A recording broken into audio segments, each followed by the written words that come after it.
Welcome back into the GSMC Sports Podcast. We just finished up talking about the theft of Shohei Ohtani and what it means in the big picture, but now we are going to be switching gears into the breaking news from last night that Kentucky has hired Mark Pope to be their next head coach of the program. Of course, coming in the wake of John Calipari leaving for Arkansas, Kentucky gets a fresh start.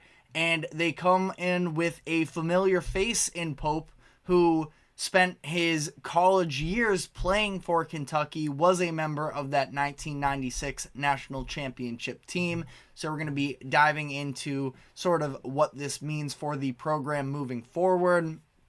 Pope has spent the last 5 years as the head coach of BYU, taking the Cougars to the NCAA tournament twice.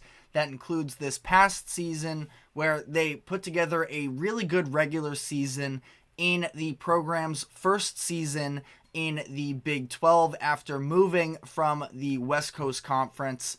They ended up bringing in a 6 seed, but they were upset by Duquesne in the first round. So a very solid season for BYU, but very disappointing end to it that I know a lot of people are going to be pointing to in terms of this hire for one of the biggest college sports programs really in the country across all sports. And he also spent 4 years at Utah Valley as their coach, turned the program around from 11-19 the year prior to him joining the program, and then improved each season into a 25-win team by his 4th season, and then took the BYU job. But like I mentioned, Pope actually graduated from Kentucky and was a captain of their 1996 championship team. Pope is known for being a high-energy person, confident and energetic, and this does bode well for the type of job that needs to be done at Lexington, where it is absolutely a pressure cooker there, and you need to be able to have the personality to sort of rise above all of that pressure, and it does seem like Pope can probably handle that, but time will see on that part. Last season at BYU, he ran a little bit of a similar offense to Kentucky in that it was NBA style. It was a lot of emphasis on the three-point line. The issue is the dribble drive stuff, or the drive and kick stuff that Calipari ran at Kentucky. BYU was much less acquitted to actually attack the rim itself, which was ultimately a little bit of the reason why they ended up falling short in the tournament, because they had been so centric around the three-point line. Duquesne ran them off that, and it took them just a little bit too long to adjust to that. So can make a point for a little bit of coaching concern in that type of situation where the team wasn't prepared necessarily to adapt in that situation as quickly as they needed to.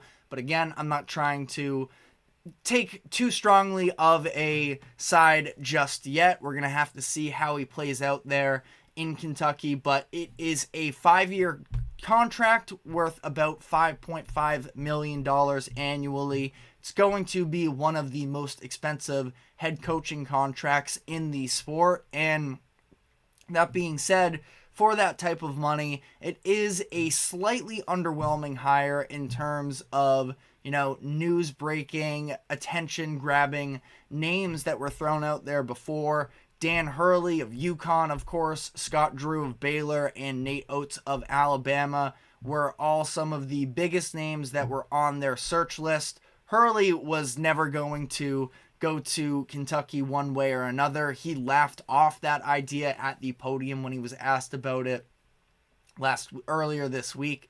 But the other two, in Drew and Oates, they had at least supposedly considered the position, but both turned it down as well. Another name that was thrown out there in terms of being a splash hire that Mitch Barnhart, their athletic director, actually was not willing to aggressively pursue was Billy Donovan. Donovan is the coach that, of course, led Florida to back-to-back championships in 2006 and 7. He is now with the Chicago Bulls in the NBA, currently trying to make a playoff push or in the play-in tournament and have a chance to come out of that to make the playoffs, although not super likely that they will be able to actually make it into one of those 7-8 seeds, but we will see there. Donovan hasn't been in college basketball since 2015, so perhaps Barnhart, didn't know if Donovan would be able to adjust to this new landscape in college athletics with the NIL era and everything. I would say that it's almost a little bit more transactional like it is in the NBA. Has, of course, NBA experience, so in terms of selling himself to be able to elevate prospects to the next level with a brand like Kentucky behind him, maybe that would have worked out there. But also there's a chance that Barnhart didn't want to prolong this coaching search for another week or so, depending on, how the Bulls finish out their season and when they do. But it could end next week when the play-in tournaments wrap up. So it's not like he was going to likely have to wait months to fill this position. More likely than not, it would have just been a week, but that is another sort of factor that could have played in here, as Barnhart is under a little bit of pressure himself based off of the way that things have played out at Kentucky these past couple decades here. Rick Pitino was another name that was thrown out there into the potential of Kentucky bringing in. Pitino spent 8 seasons with Kentucky from 1989 to 1997 before leaving for the NBA, a move in which he considers to be the biggest mistake of his career, leaving Kentucky. But he coached Kentucky to multiple Final Fours, that 1996 championship that Mark Pope was a player on, and Pitino would have definitely been a splashier hire than Pope, but there is still a solid case to be made that at this point in 2024, headed into 2025, that Pope is the better hire. Pitino, had some highs and lows for sure at St. John's this past year, and again, it definitely would have drawn in a lot of attention, but would it have been the perfect fit at this point in his career and where Kentucky is trying to go? I guess we will never know, but that being said, Pope has been one of the less accomplished resumes that has gotten the job as head coach from Kentucky. He has just 2 NCAA tournament appearances in 9 seasons, 0-2 in those games,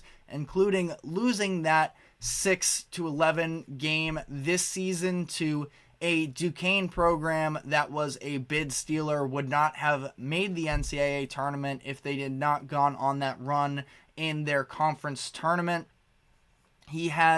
Pope has no conference championships in his career. He has had his team finish in 5th in the conference in each of the past 3 seasons. Now, this past year was BYU's first season in the Big 12, and they were ranked within the top 25 for the majority of the year. So I would personally at least give him a little bit of a pass on that sense, because this was a big ask for a Cougars program, switching from the WCC to a very physically tough Big 12 conference, and they absolutely held their own, showed they were a good team despite what happened in the NCAA tournament.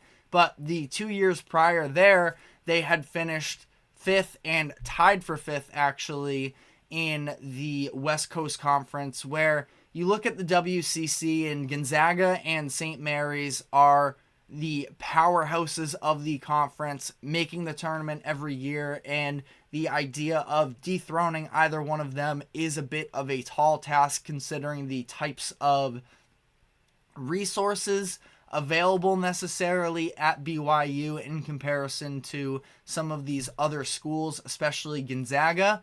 But they also finished behind Santa Clara both of those years, Loyola Marymount, and San Francisco in these seasons as well. So ultimately, Pope is definitely a little bit of an unproven, and I do sort of like the idea. I mean, we've seen at times before the way that some of these former player hires haven't really panned out. We just saw Juwan Howard, obviously the disaster that took place with Michigan, and they were forced to replace him this offseason. Pope shows a lot of promise. He's one of the younger up-and-coming head coaches. We'll see how this plays out for them. Again, Barnhart doesn't seem like he has that much left in his career as the athletic director, so it seems like this could be his last hire. Ideally, I'm sure he's thinking that he wants this to be his last hire of his career and things work out with Pope. I guess we'll have to see. Again, it is pretty hard not to succeed with the backing of the program behind them, being the Kentucky basketball brand, and I'm sure that the boosters are going to try and support their former Wildcat who helped deliver a championship a couple decades ago and help him continue to... No, you lose out on the recruiter that John Calipari has been over the past decade and a half, but still, the brand is the brand of Kentucky, and I don't expect them to fall off a major cliff in that department. Curious to see if next year does end up being any sort of a rebuild. Now, Kentucky just missed the tournament as a whole a few years ago prior and had not been to the second weekend in the NCAA tournament since 2019, so it's not like we are likely to see this massive drop-off because although, yes, Kentucky has still been a relevant program, haven't seen the Sweet 16 in 5 years, and it seemed like there was just a lot of stagnancy. The fresh air with Pope there, again, the energizer that he is, does bring a lot of promise, and again, the sort of NBA-ready style, the NBA similar style that he coaches with can still be maybe a selling point to a lot of these prospects. It's not that Pope is any sort of an unproven. He himself made the NBA during his playing career briefly at one point as well. So, again, I think it's pretty hard to fail at Kentucky in terms of being a program. It's going to be all on that postseason success, though. He has 5 years to try and make it work. We will see. Hopefully, I think he's going to make it to the end of the 5 years. He's going to have a little bit of leeway here, but I also can't tell you that I would be completely shocked if this hire doesn't work out. But again, going to be interesting. First starters, how they end up recruiting. I've mentioned this a couple times in recent weeks. Very early in the recruiting cycle, but Kentucky had the number 2 class headed into next season. That is sure to be shaken up, I'm sure, to some degree. And is Pope going to be able to sort of upend the Kentucky recruiting staff, the recruiters, and who they're bringing in for next season and churn out a good class? I guess we will see. But on that note, we are going to be taking our second break of the show, and when we come back on the other end, we will be diving into the contract extension of Drew Holiday from the Boston Celtics. So stick with us, and we will be right back.